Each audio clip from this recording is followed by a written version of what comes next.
Halo semuanya, kembali dengan Edoson Adventure. Mari kita lihat bendungan Lowi Keris sebelum diisi air atau masih proses pembangunannya.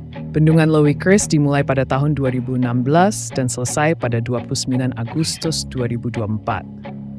Bendungan Lowi Keris ini menghabiskan biaya sebesar 3,5 triliun rupiah yang diambil dari APBN. Bendungan ini menjadi bendungan yang termahal selain bendungan yang lainnya yang diresmikan oleh Presiden. Bendungan Lowi Keris ini berada di antara Kabupaten Ciamis dan Kabupaten Tasikmalaya, Jawa Barat. Bendungan ini diharapkan bisa memberikan manfaat yang besar untuk wilayah sekitarnya. Menteri Pekerjaan Umum dan Perumahan Rakyat Basuki Hadimuljono menjelaskan, bendungan Lowi Keris ditargetkan mampu menampung air seluas 2,43 hektar dengan kapasitas volume 1 juta meter kubik. Paket pembangunan bangunan Lowi Keris ini dikerjakan oleh PT Hutama Karya Persero, dan ada juga yang lewat kerjasama operasi O dengan PT Waskita Karya Tbk. Berikutnya ada PT Basuki Rahmanta Putra yang bekerja sama dengan Wijaya Karya, Hutama Karya, dan Basuki Rahmanta Putra yang mengerjakan pada paket lainnya. Basuki menyebutkan setidaknya ada 5 manfaat dari dibangunnya bendungan Lowi Keris. Pertama, menyuplai air irigasi daerah irigasi. Lakpok Utara di Ciamis seluas 6.600 hektar dan di Manganti di Cilacap seluas 4.616 hektar. Kedua, menyediakan air baku sebesar 895 liter per detik bagi Kota Banjar, Kabupaten Tasikmalaya, dan Ciamis. Ketiga, mereduksi banjir sebesar 1.914 hektar. Keempat, berpotensi sebagai sumber daya listrik untuk PLTA sebesar 20 MW. Kelima, Bendung Manganti merupakan infrastruktur sumber daya air yang airnya bersumber dari bendungan Lowi Keris. Bendung Manganti akan memberikan layanan irigasi seluas 26,153 hektar dengan debit air 45 meter kubik per detik. Adapun pekerjaan modernisasi dan rehabilitasi Bendung Manganti dilaksanakan oleh Balai Besar Wilayah Sungai BBBS Citandui, Ditjen SDA sejak 2022-2024 dengan biaya sebesar 6,9 miliar.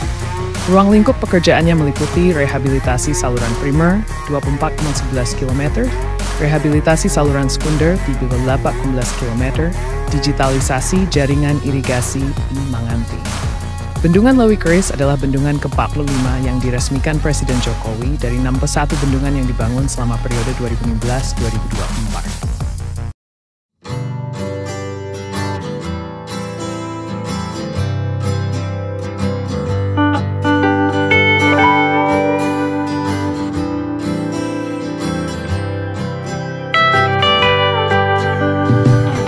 Bendungan Lowi Keris di Ciamis yang baru diresmikan oleh Presiden Jokowi pada Kamis 29 kemarin itu langsung jadi tempat wisata dadakan bagi warga. Setelah penggenangan seminggu lalu, Bendungan Lowi Keris di Kabupaten Ciamis, Jawa Barat jadi tempat wisata dadakan. Sejumlah warga hampir ramai-ramai mendatangi area Greenbelt di samping bendungan. Setiap harinya, serombongan warga mendatangi bagian tepi bendungan dengan menggunakan sepeda motor, mobil hingga odong-odong wisata. Mereka penasaran dengan wujud bendungan terbesar yang ada di wilayah Ciamis dan Tasikmalaya tersebut. Selain melihat pemandangan yang indah, sejumlah warga sengaja membawa bekal dari rumah dan botram di pinggir bendungan. Menggunakan alas tikar yang dibawa dari rumah, warga pun berkumpul dan makan bersama. Warga yang datang ternyata bukan hanya dari Ciamis saja, melainkan dari Banjar dan sejumlah daerah tetangga lainnya. Untuk menuju lokasi itu, warga menempuh jalur darat dari Jalan Lingkar Selatan Ciamis, kemudian masuk ke wilayah Desa Handaperang, kemudian ke Dusun Guha, hingga sampai di Jalan Proyek Bendungan Lowi Keris. Belakangan ini, Bendungan Lowi Keris menjadi viral di media sosial dan jadi pembicaraan. Selesainya Bendungan Lowi Keris memang sangat ditunggu masyarakat setelah memakan waktu pembangunan hingga 7 tahun. Tahu dari media sosial sudah selesai dibangun dan sedang digenangi. Penasaran ingin lihat langsung dari dekat sebelum kawasannya ditutup pagar. Ujar Via Oktaviana, warga Ciamis yang datang ke Bendungan Lowi Keris bersama temannya menggunakan sepeda motor. Selain menjadi tempat wisata dadakan, Bendungan Lowi Keris juga memberikan berkah bagi para pedagang keliling, seperti pedagang cilok, cendol, pedagang minuman dingin, dan juga kopi. Seperti dialami Nana, pedagang cendol yang mengaku sudah berjualan di kawasan tersebut sejak dimulainya penggenangan Bendungan Lowi Keris.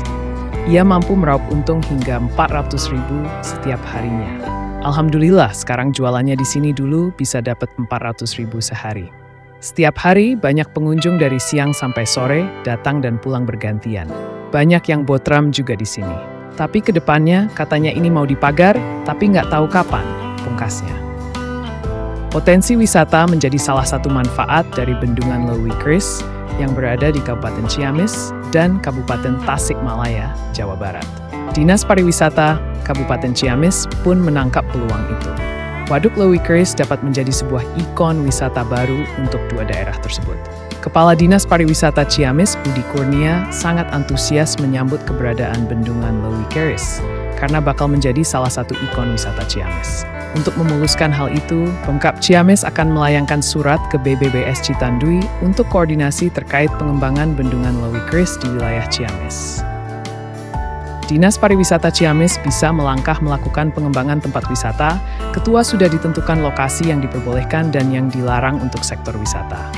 Ya harus tahu dulu sektor yang dilarang dan yang diperbolehkan. Dalam waktu dekat akan bertemu dengan BBBS, katanya. Dinas Pariwisata Ciamis juga akan mengundang 6 desa yang berada di area Waduk Lewi Keris, yakni Desa Ciharalang, Desa Handap Ferang, Kelurahan Cigembor, Desa Linggasari, Desa Panyingkiran, dan Desa Pawindan. Kami akan sosialisasikan ke masyarakat terkait peran dan memanfaatkan dalam rangka pengembangan Lewi Keris ini, terangnya. Bagi Budi Kurnia, Bendungan Lewi Keris memiliki potensi luar biasa yang sayang apabila tidak dimanfaatkan. Ketika genangan baru sampai 40%, pesona keindahannya sudah dapat terlihat, apalagi bila sudah mencapai 100%. Banyak yang bisa dikembangkan dari sektor wisata, tapi harus kami pastikan dulu ke BBS, tegasnya. Himbauan bagi pelaku wisata dadakan. Budi pun membenarkan saat ini ada beberapa titik destinasi wisata dadakan di wilayah Ciamis yang dikelola oleh kelompok masyarakat. Selama tidak dilarang, pihaknya hanya bisa memberikan himbauan terutama terkait dengan keselamatan para pengunjung. Bagi pegiat atau pengelola L harus dipastikan keselamatan pengunjung. Jangan sampai ada hal yang tidak diharapkan terjadi insiden, ucapnya.